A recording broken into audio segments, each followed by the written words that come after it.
friends, welcome to Madras Samayal. இன்னைக்கு நம்ம Madras Samayalல white sauce pasta எப்படி பண்றதுன்னு பார்க்கலாம். இது பண்றதுக்கு ஃபர்ஸ்ட் வந்து நம்ம பாஸ்தாவை ரெடி பண்ணிடலாம். அதுக்கு வந்து தண்ணி நல்லா கொதிச்சு வந்ததுக்கு அப்புறமா தான் நம்ம வந்து உள்ள சேர்க்கணும். இந்த மாதிரி தண்ணி நல்லா கொதிச்சு வந்ததுக்கு அப்புறமா தேவையான அளவு உப்பு சேர்த்துக்கோங்க. நம்ம வச்சிருக்க பாஸ்தாவை உள்ள சேர்த்துடலாம். நான் இன்னைக்கு வந்து 1 கப் எடுத்துர்க்கேன். எப்பவுமே கவர்ல கொடுத்திருக்க டைம் ஃபாலோ பண்ணிக்கோங்க. இதில் வந்து 15 நிமிஷம் போட்டிருக்காங்க. அதனால நான் 15 நிமிஷம் வேக வைக்க போகிறேன். இப்போ 15 நிமிஷத்துக்கு அப்புறமா பாருங்கள், இந்த மாதிரி நல்லா சாஃப்ட் ஆகியிருக்கு. இதை எடுத்து மாற்றி வச்சிடலாம். மேலே வந்து கொஞ்சமாக எண்ணெய் சேர்த்துக்கோங்க. அப்போ வந்து ட்ரை ஆகாமல் இருக்கும். இப்போ பாஸ்தா ரெடியாக இருக்குது. அடுத்தது நம்ம வந்து கொஞ்சம் காய் வேக வச்சிடலாம். அப்போ கொஞ்சம் ஆரோக்கியமாகவும் இருக்கும், நல்லா டேஸ்ட்டாகவும் இருக்கும். அதுக்கு ஒரு பாத்திரத்தில் 1 டேபிள் ஸ்பூன் வெண்ணெய் உருக்கிக்கோங்க.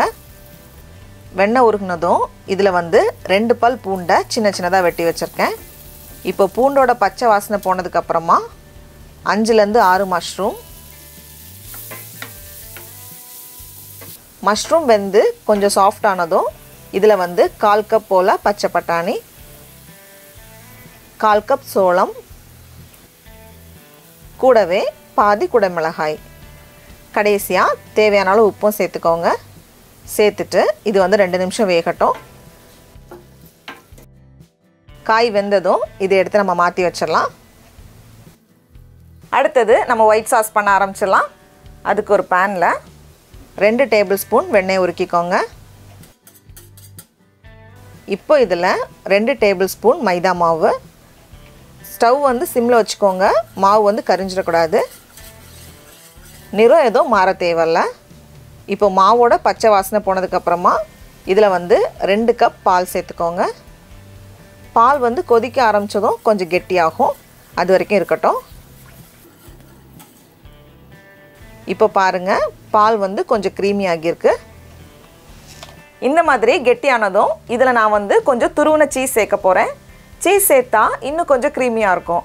சீஸ் கண்டிப்பாக சேர்க்கணும்னு அவசியம் இல்லை. சீஸ் சேர்க்காமல் பண்ணாலும் நல்லா தான் இருக்கும். 1/4 கப் போல் ஒயிட் செடார் சீஸ் துருவி வச்சுருக்கேன், அதை சேர்த்துடலாம்.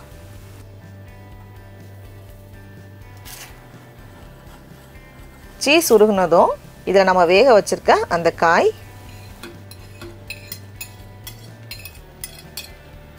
கூடவே நம்ம வேக வச்சுருக்க பாஸ்தா, கடைசியாக சீசனிங்காக காஞ்ச பேசில் இலைகளும் கொஞ்சம் சில்லி ஃப்ளேக்ஸும் சேர்த்துடலாம். இது வந்து ஒரு விதமான துளசியோட இலை, கூடவே 1/4 டீஸ்பூன் போல் காஞ்ச மிளகாவோட தூள்கள், கடைசியாக தேவையான அளவு உப்பு, கொஞ்சம் மிளகு, எல்லாத்தையும் சேர்த்துட்டு நல்லா கலந்துட்டோன்னா சுவையான ஒயிட் சாஸ் பாஸ்தா தயார்.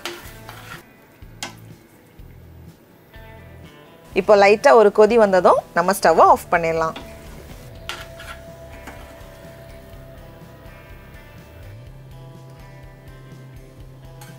டடா, நம்மளோட சுவையான ஒயிட் சாஸ் பாஸ்தா சூப்பராக தயாராகிடுச்சு. பாருங்கள் எவ்வளோ நல்லா க்ரீமியாக இருக்குதுன்ட்டு. இது வந்து 2 பேருக்கு போதுமான அளவு இருக்கும். இதை வந்து நம்ம நைட் டின்னருக்கு இல்லை வந்து ஆஃபீஸ் கூட எடுத்துகிட்டு போகலாம்.